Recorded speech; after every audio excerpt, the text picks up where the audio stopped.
Welcome back. It's just gone 10:15 here on Argyle Breakfast this morning. Thank you so much for being with us.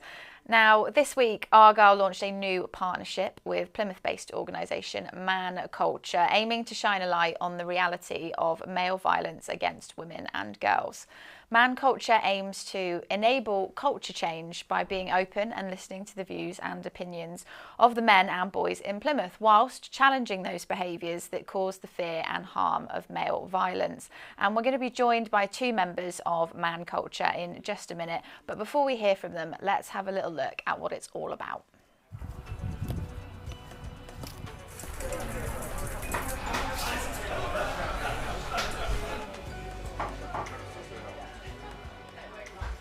Every day things happen, and sometimes it feels like it's easier to look the other way. And I offered to buy her a drink, and like, she gets right funny with me. And I'm like, what's going on? If she wasn't interested, she wouldn't have been dressed like that.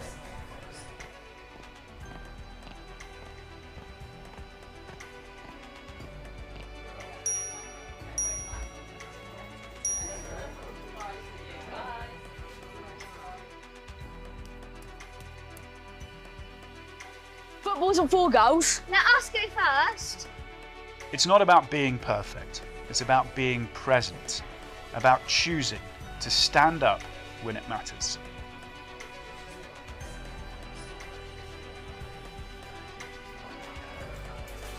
No, that's not okay. It's not okay, mate, at all.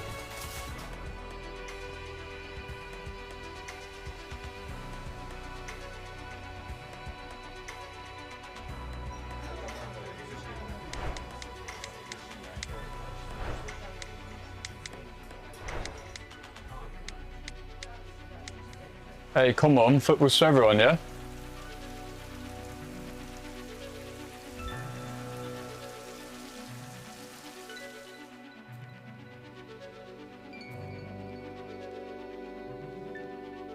It's on all of us, not just when it's easy, but when it counts.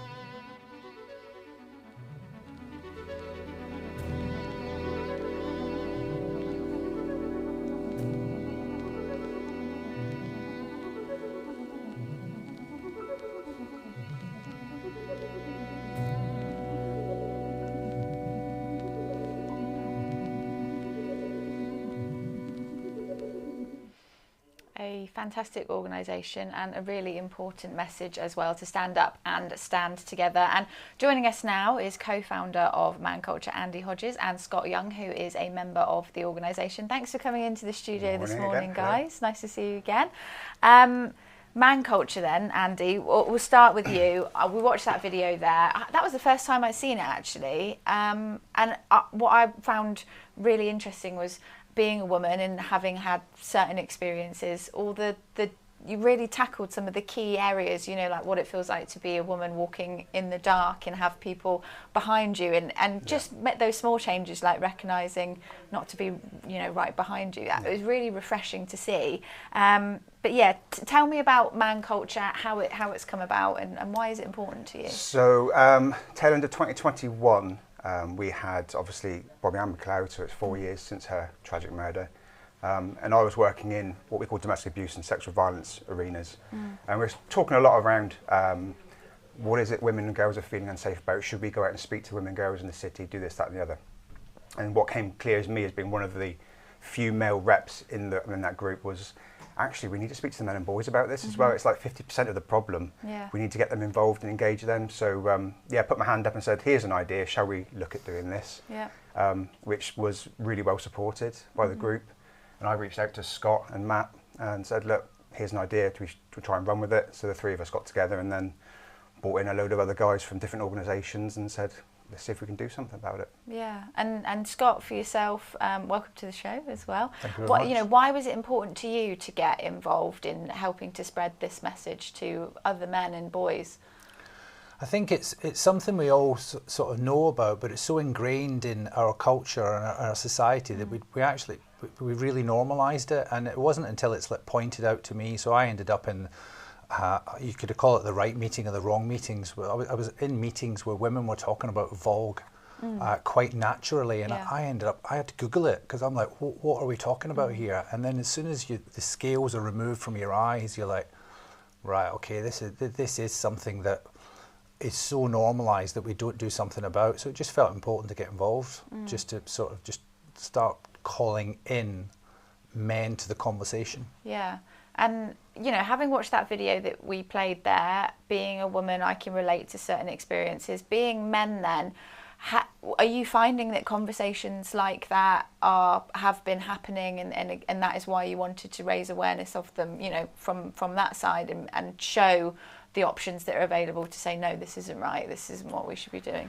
I'd say it's a flip. I say the conversations haven't been happening. Okay, that's good. I think when we look at the voices of women have been raised for years around equality and equity and trying to get, you know, the rights to vote and some of the other things that have been going on. When we look at women's safety and how women and girls are feeling in the city and just, you know, across the country really, I don't think those conversations have been happening. And it was almost, for me, it was about men stepping out of the shadows. Yep. Like we sit there and it's almost like, that's your fight, you go do your thing. But actually, do you know what, we need to be involved because this is our daughters, our girlfriends, our wives, mothers that we're talking about.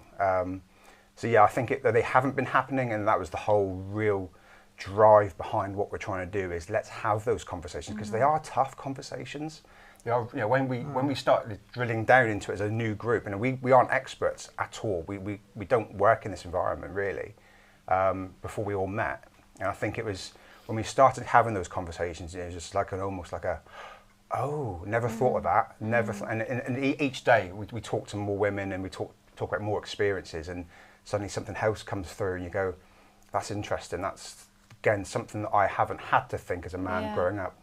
And I know, you know, there's differences in this instance. Of course, we're talking about violence against women and girls, but in the way men live, there are expectations, there are stereotypes, there's things like that. Do you think it helps being, you know, emotionally present, like strong men that other men can relate to, and conveying this message about what is right and what's wrong, rather than playing into more, you know, or men have got to act this certain way or this certain way? Do you think that helps, being, you know, present in those ways instead? It was really important to not come at people with the answers. It's not for us to say about how men should or shouldn't behave. Yeah. It's about just raising the question of it, of saying, oh, isn't it strange that this is all happening? And we kind of don't talk about it very much. And I think men don't get involved because they feel as if they have to be experts, and we don't feel as if we're experts. I remember when we first got involved in the conversation, we were thinking, are we going to be okay here? Are women going to be like, what are you doing here? You don't belong here. And it's actually been the complete opposite. They've been absolutely fantastic. It's great to have you here. Thank you very much for what you're doing. But it's not about us being heroes. It's just about asking the right questions and just calling men into the conversation, because you've all been having it for years. We just haven't been involved with it because it's like we think it's nothing to do with us. Yeah. And I think it's really key for us as well that we're not here to teach and preach. Yep. We're not here pointing a finger saying that's bad, you've got to do that better. You know, this is about having a conversation, because we all reflect on our time growing up through, you know, through the 90s and 2000s or whatever it was. You know, none of us, but none of us have been perfect. You know, we don't sit here with halos. You know, so it's not about pointing a finger and saying that's bad, you've got to stop it. It's about saying, is there a better way we could be doing this? Is there a way that actually, by just slightly changing our thought processes or changing our behaviours, actually we'd be supporting the women in our lives a bit better? And that's really the key point of the conversation, the power of the conversation. Yeah. Well, it's about growing and learning, and as time passes, absolutely. you know, you think stuff that you might have said 5-10 years ago, like in society in general, it's like, oh, you wouldn't say that now, because you look back and you can go, that was completely part of the time, but not now. And it's being able to reflect and grow on that. And why do you know, you've got this partnership with Argyle as well, and football, as we know, is a male dominated sport. This is such a pivotal area, I think, to be part of, to be spreading that message. How important is it for you to be working with the football club to tackle things like this? I'll take one. Yeah, absolutely. I mean, like I say, our mission when we set the group up was to engage men and boys in the city. We are a Plymouth-based, very small group. Plymouth is at the heart of everything we do, really. And so to bring and have Plymouth Argyle come with us and to be fair, we'd be really brave and step into that space and say, actually, do you know what, we're going to champion this. I think it's incredible, and they've been really supportive all the way from the start of our journey. But yeah, it's an opportunity to hopefully open up the audience for us, because, like I say, we're a very small group, and then to then have the voice and the support of Argyle to say we go with that as well.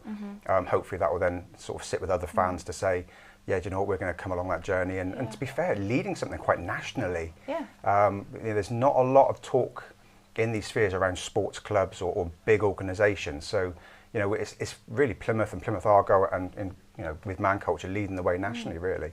And in terms of, you know, then the size of the group, saying it's a small group, how do people get involved? What is the process of, is it something that people join up to, or is it just spreading this message? How does it work? How do people get involved with M.A.N.Culture if they want to? They get involved in any way they want to get involved. So if this message resonates with anyone, we meet quite regularly. The second Wednesday of every month down at Brewdog, we sit around and have a beer and just like sort of chat about sort of some of our experiences. So if someone wants to get involved that way, they can. But it's also they can get involved unofficially as well. I think a lot of the big learning that we did was like, go home and ask your partners. So if you think this might resonate, or if you're not sure about it, go home and ask your partner, or ask like an important female voice in your life, and just ask those questions about it. So have a follow on social media. And you talked about the emotional involvement. It's just understanding things from a slightly different perspective, or looking at more of the grey areas. So it's unofficial or official. It's just even just grab a wristband from the guys at the gazebo today, you know, just say, just stick that on, just to say, you know what, I get it, I'm with you. But yeah, those conversations are really, really key. And I think the biggest one that stood out for me was at Armed Forces Day. We had a guy come to the stand with his daughter, 20-year-old daughter, chatting to us about, so go on guys, what's this all about? And we were chatting to him and sort of talking about, you know, getting taxis home at night. How do you feel? Yeah, not a problem. I'm quite happy being with my kebab. No issues. And he's like, yeah, I'm not really getting this at all. Went to his daughter. How do you feel? She was like, I hate it. Every time. I never get taxis. If I have to, I'd really avoid it. And just his face was dropped. And he was like, that's how you feel? And she was like, yeah. And he was like, I never knew any of that. And that was the key point. That was the clincher, really, that made all this work kind of worthwhile, really. I think I had a female taxi driver once, which was a real anomaly, but I've never felt more relaxed in my life. I was just like, didn't even need to have my phone out in my hand or anything like that. And like you said, it's, I guess, being able to have those conversations that are seeing things from different perspectives that you may not have realised before, like you said with that gentleman. Do you have, finally, before we let you guys go, any events, any things in the pipeline coming up, messages that you want to get out to some of the audience that are watching, of, like you said, how to join in, whether it's coming to the Brewdog event or look you guys up on social media? So it's obviously the campaign started with 16 days of activism. It finishes on International Human Rights Day, which is December the 10th, but that's not the end of it, sort of thing. We've got updates coming to our website.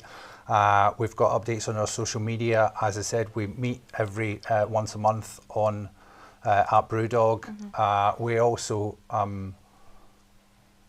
have regular workshops and stuff around the city. So if any organisations thinking, I wonder if we should have those conversations in our workplace, we can come along and run workshops that are quite flexible in how long they are and stuff like that. So we can just have get the conversation going.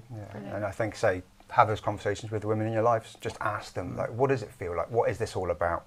I've seen this M.A.N.Culture thing on Argyle TV. What is it all about? Like, how is it you're not feeling safe? And just let that conversation start. And like I say, and there's contact. If people do want to get more actively involved, there's a contact form on our website.